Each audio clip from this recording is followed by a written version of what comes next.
मनीष एक किंतु प्रतिभा अनेक। मानव सेवा कहतु कि मागणा शिक्षादान कथा कहतु पुणी वृक्षरोपण कथा कहतु कि ओडिया भाषार प्रसार कथा कहतु एमिति कि जड़े दक्ष मंच उपस्थापक भावे एबे चारिआडे तांकु देखिବାକୁ मिले। गरीब असहाय जनजातिर लोकंकु सेवा करी निज जीवन को अतिबाहित कर चलती से बयस अधिक न होइतले मध्य बयस तुलन में बहुत महत कार्य कर चलती जार पटांतर नहीं। बहु झड़झंझा आसिले भी निजर वृत्ति और व्रत को जारी रखिछंती से एकाधार से जड़े आदर्श शिक्षक कवि वनौषधि सेवक सामाजिक कर्मी और मंच उपस्थापक भावे चारिआडे जनाशुना निजर सेवा अभिनव कला और लेखापाई अनेक स्थान सम्मानित होती से। हाँ क्या बालेश्वर जिला बस्ता ब्लॉक थेंगडिया गाँवर एही प्रतिभाधारी व्यक्ति जनक हेले जगन्नाथ जेना और माता श्रीमती नीलमणि जेना कनिष्ठ पुत्र गणेश चंद्र जेना। विद्यालयर पढ़ा कार्य सारी अपहंच दुर्गम अंचल गरीब असहाय जनजातिर पिलांकु वर्णबद्ध पाठशाला माध्यम मागणारे बस्ती बस्ती साही साही रे शिक्षादान करुछंती।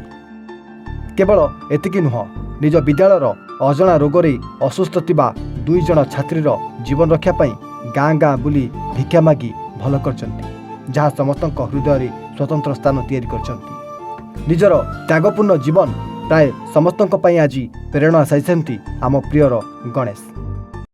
जय जगन्नाथ नमस्कार मु श्री गणेश चंद्र जेना बस्ता बालेश्वर। आज्ञा समाज को आम अल्प दिन पर आसीचु जमी गोटे फूल अल्प समय पाई गोटे दिन पाई जमी से आसी थाए एवं तार सुबास से समस्त को सी आकृष्ट कर दिए सेमती गोटे मनीष आम जन्म पाइछु बंचिता पर्यंत किसी भल कम करवा निजे हसवा सहित अन्य अठरे हस पूरीदेवा यह ही आम जीवन में श्रेष्ठ हवा दरकार। तेणु पिलाटी दिन शपथ नहीं भल भल कार्य करी समाज मंगल उद्देश्य किसी कार्य करी बास जमीती समस्त हृदय रे गोटे स्वतंत्र स्थान तैयारी करी तेणु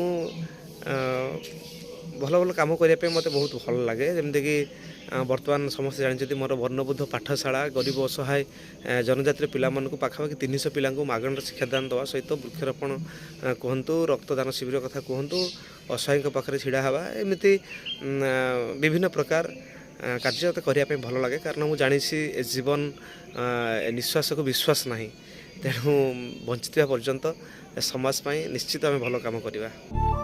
बस्तर सुभाष दास को रिपोर्ट एवं ओडिशा।